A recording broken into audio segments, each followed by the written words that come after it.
What is up, guys? Delboy here. Hope you guys are doing well. A quick prediction and preview for Artur Beterbiev versus Radivoje Kalajdzic. This fight goes down on May the 5th, and it is for Artur Beterbiev's IBF light heavyweight title.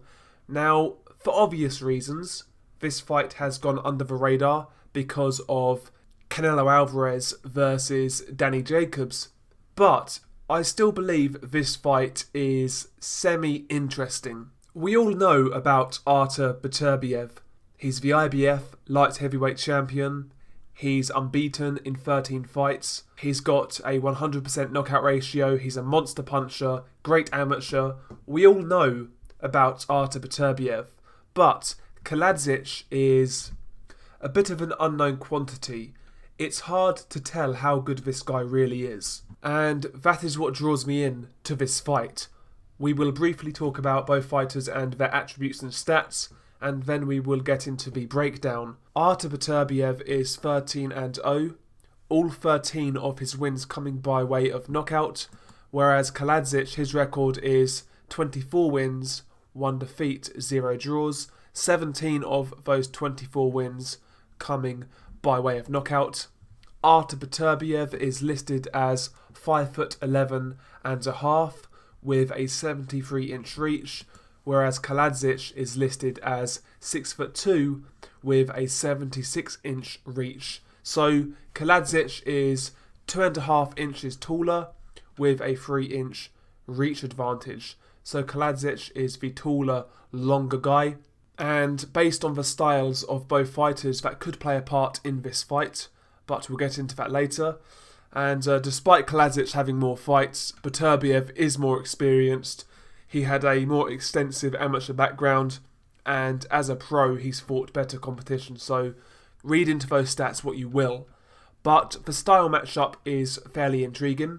We all know about Beterbiev and his style. Beterbiev is fairly well-rounded. He can box. He's got a lovely jab. I've seen him box on the back foot.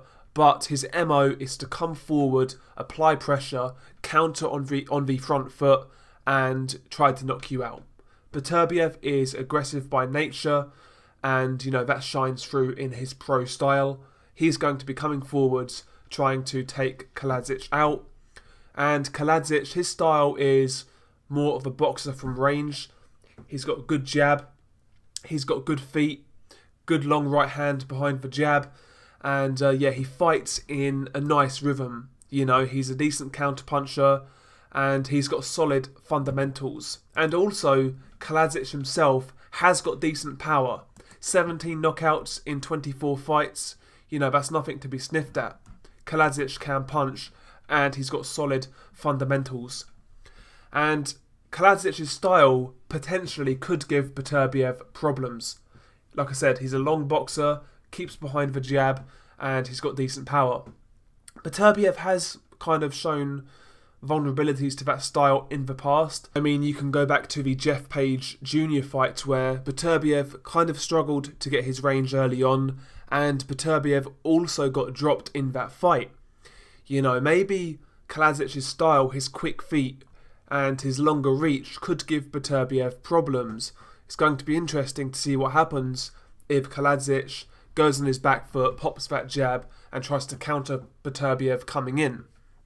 If he applies that type of style, I do believe he can give Beterbiev problems, because I do think Kalajdzic has better natural athleticism, he's got quicker feet, and maybe even quicker hands. So, athletically, I do believe Kalajdzic can give Beterbiev problems, and I think his natural style will give Beterbiev problems. But the problem is, with Kalajdzic, we just don't know how good this guy is. He could be average, I don't know. Because, his claim to fame is basically getting robbed by Marcus Brown. That was back in April 2016, and that was an 8-rounder. I felt he beat Marcus Brown. He performed really well in that fight, but that was a long time ago, and he's not really stepped up since. In fact, since his split decision loss to Marcus Brown in April 2016, he's only had 3 fights. So he's had 3 fights in 3 years, and these fights were at a very low level. In fact, I'll go one step further. Since April 2016 against Travis Browne, Kalajdzic has only had 7 rounds of action. He's had 7 rounds of action in 3 years. Is ring rust going to play a factor in this fight? And, like I said earlier, we don't really know how good Kalajdzic is. Maybe the Marcus Browne fight was a flash in the pan where Marcus Browne had a really bad night and, Kalajdzic performed beyond his own expectations. That could be possible. But on the flip side, maybe Kalajdzic is just that good and maybe he's a genuine world level contender. We just don't know. And that's why I like this fight. But because I don't know enough about Kalajdzic, because I'm not sure how good this guy is, naturally, I've got to go with Artur Beterbiev to win this fight. And I think he'll win this fight by knockout, if I'm being honest. I do believe Kalajdzic's style, from what I've seen, will give Beterbiev problems. But eventually, I believe Beterbiev will catch up to him and get the knockout, maybe in the mid-rounds. But I could see it being a fun fight while it lasts. But you've got to go with the experience of Artur Beterbiev, and you have to go with him because he's just more proven, So yeah, I'm going with an Artur Beterbiev mid-round knockout. I just believe he will catch up to Kalajdzic eventually. But it's a decent fight. It's a fight I am semi-intrigued about. So yeah, I'm looking forward to it. Share your thoughts below. Peace.